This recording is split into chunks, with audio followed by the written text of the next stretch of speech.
The 2019 Dodge Charger SXT. In a world where muscle cars still reign supreme in people's hearts, and cars like the Hellcats and the Demon that Dodge have created stand out, most of us can't afford something of that high of horsepower and quality due to its vicious price tag that comes with its vicious acceleration. But Dodge, thankfully, has not forgot its everyday person, allowing us to drive V6 versions of the same vehicle that honestly sometimes are easier to drive and more fun. A good example is the SXT, like the one here in front of me, with less than 6,000 miles. So if you're wondering how much we're looking at, due to the fact that it's still fairly new and the fact it has almost no miles on it, this one's looking around the $26,000 range, which isn't half bad, honestly. Now, most of us recognize this car as police interceptors have used these quite a bit, at least where I'm from. A lot of the other interceptors are Ford Explorers, but a lot of them are these.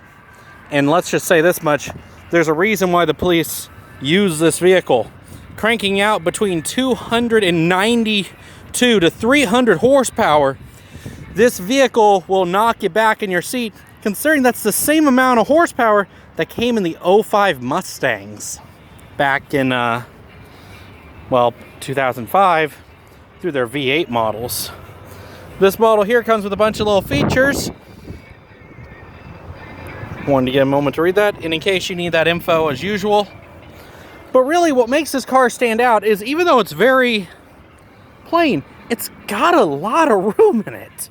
So we're going to cover a lot of that. Since most people already are familiar with this car, I'm going to just cover the features that this one has with it. So let's go ahead and jump inside. Inside the car, once you sit down, you're immediately greeted with that Dodge logo you guys seen for a second. But that's really not what I want to cover besides the other features. This car does come with Sirius XM, so you're looking at doing a subscription. So keep that in mind. A lot of people don't know that's how Sirius works. And that's really the only thing that kind of throws people through a loop. So I wanted to give you guys the fair warning beforehand. But I know Sirius isn't that much a month. So definitely worth the upgrade. Over here, it happily reminds you how to... Okay, it disappeared before I could. The car simply reminds you when you're trying to start it, you gotta put the foot down on the brake down there. And then push the button.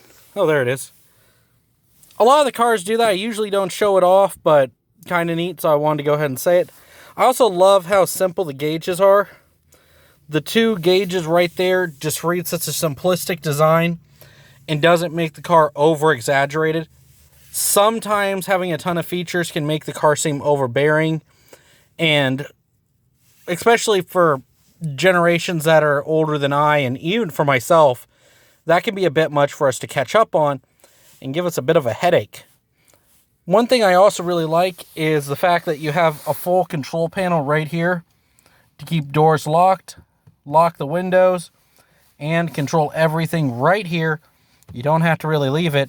So say you have some rowdy kids in the back and you're like, no, we need to keep those windows locked. Boom, done. Which is also really nice. It is Arkansas cold weather, so thankfully, even though I'm just sitting in this vehicle, I haven't used the heater since I started her. She's actually kept me really warm, honestly. Honestly, another thing I really love about Dodge's design is they've added just a little bit of stitching throughout that, giving you the ability to have a little bit more flair to your vehicle that could be honestly very bland. I also like down here how your cup holders hide away. That was just kind of cool. Wanted to show that off, but I also like how I could stick my phone or my keys whenever I'm needing to put them away, so that way they're not just sticking in my pocket. Also, something I really loved, and this really just stole my heart with this, I loved how they have the Dodge brothers. Most people forget how Dodge actually started. If you guys want me to bring that up, I'll bring it up in another video. But I really like the fact that they use that right here just to remind you the heritage of Dodge. I also like how much room there is here. Trying to get in an angle, there you go. And helping you out, make sure that you have plenty of room for everything you need. One thing I complain about a lot in other sportier cars is you just feel overly crowded. It feels burdened. It's not really a comfortable vehicle. This mixture adds a little bit of a luxury flair with a practicality standpoint, so that way you don't feel like it's too much or too little. Again, good job to Dodge on that one. Another thing I really love, and I know a lot of cars have it, but I do love seeing that Dodge Charger badge right there. Just seeing the word right there, reminding me of the history of this car and the fact that this is a Charger, not just any vehicle on the road like it. There are several like it. The 300Cs, they look similar if you really look at them, but I think when you look at a Charger, you feel the aggression of its history. Getting into the back seat, I kind of had to laugh at myself just now, and I took a minute before continuing the recording, because last time I was in a police car, it was a Dodge Charger, and they were simply giving me a ride home in the rain because they thought I was actually lost. So, kind of a funny little story with that. But it was nowhere near this comfy. It didn't give me all the leg room because they had the police stuff in here. I'm not going to go through all those details because I'm not a cop and I don't know if I can get in trouble for mentioning that. So we're just going to stop it there. But I really enjoy knowing the fact that where I'm sitting right now is so comfy. Look at that. I'm not super short, but I'm not super tall. And I have plenty of leg room. If they need to back up the seat, they could. I personally sit really far forward. But even looking at the passenger seat, which looks about where it should be, you still got plenty of room when you look at that. I also like the fact there's 2 USB ports down there, so people in the back seat don't have to complain, hey, I need to charge my phone. They can just hook it up and get started. Also, something I also really, really appreciate is that you have 2 that I could see for sure.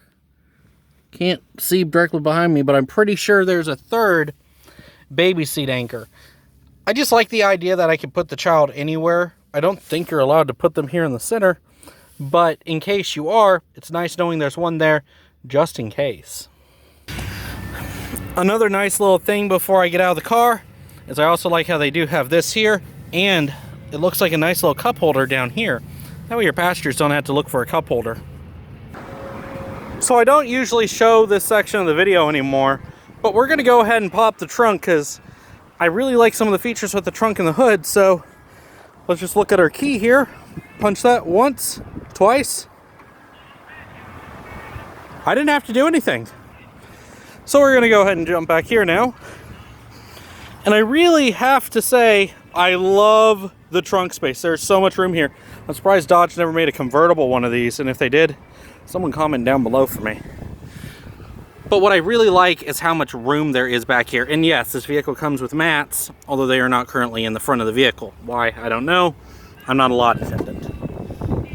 Fair note, again, like the BMW, your battery's in the back, as well as your spare tire. And I love that someone left the instructions here for that. Fuse box is also located back here. So if you're looking for those in the future, remember, these ones are in the trunk. Almost forgot to mention, there is a handle here you can just simply pull down. And I also love how that's right there in the middle, so you're not having to guess where it all is. Guess what? Trunk latch is right where it's supposed to be. Good. So something I really like about the front end is I don't have to really do any work. You find your latch right about here, and you're gonna go from here, slide over, you're gonna bump into it, gently lift. Does most of the work for you. I was a little surprised to see the engine wasn't as big as I thought it was. I expected a little bit bigger, but considering this thing has enough horsepower to punch a V8 in the face, I'm not complaining actually. It's actually really nice. I'd rather have a smaller engine with more power than a bigger engine with less power. And that's exactly what Dodge delivers here, is a V6 with 300 horsepower. That's enough to knock anyone on their back. So, although this thing gets really, really good gas mileage, we're talking 19 in town, as well as 30 on highway, but you're going to have to fill up eventually. So, now that we're in the car, we'll say we pulled up to a gas station just now.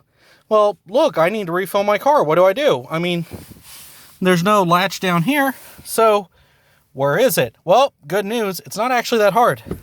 And it makes transactioning out of your car very simple. simply open your door, reach down, and there's a low button right there that you just push. Not going to push it simply because I'm already in the vehicle. Why bother? Now, usually at this point in the video, I start the car, let you guys hear it up, but I rather show a different feature. So simply put, what you gotta do here is you're gonna hit twice to lock it, then you're gonna hit that twice and hold the second time.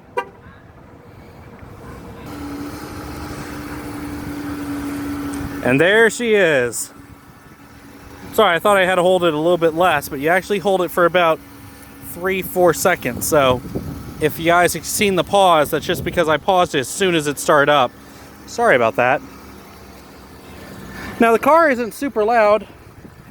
Okay, I did not unlock the door, but I like how I got right here and unlocked for me. But just in case, because I don't like setting car alarms off. The engine gives a nice idle sound, which is great because if you bought the V6, economy was in mind, and louder engines usually mean higher gas bills. But now that we got the vehicle started, let's take a look at the gauges.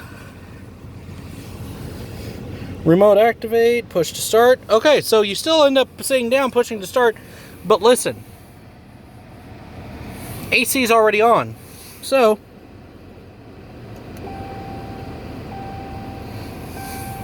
gauges bounce around, and now we're actually able to drive. Another thing I really enjoy is the fact I can see the temperature outside. That's why I said Arkansas cold. I know it's not super cold elsewhere, but in Arkansas, this is a state of emergency. That's a joke. Needless to say, I also like your fuel gauge and temperature gauge. Real nice feature. I also like how it mixes the digital over here with the analog over here. Sometimes it is just easier, especially in crowded traffic, to look down and see that rather than try to measure over there. So, very nice feature included. So here you have the cluster as well, and what I can do is if I want to cycle through some things, I can look at the vehicle info, get my tire pressure, fuel economy, trip info, audio, messages, and screen setup. We're not going to mess with that today unless you guys request it of me. As long as this vehicle's on the lot, I'm more than happy to show that. But that's something I honestly love, is the ability to switch to that stuff and know I don't have to take my eyes off the road ahead of me. Very, very nice. But that is it for today. If you guys seen anything that you have any questions about, message down below. If you're interested in acquiring this vehicle, you know where the contact info is in the description. And as always, this is Triple E from McClarty Daniel Nissan of Bentonville, Arkansas, signing off.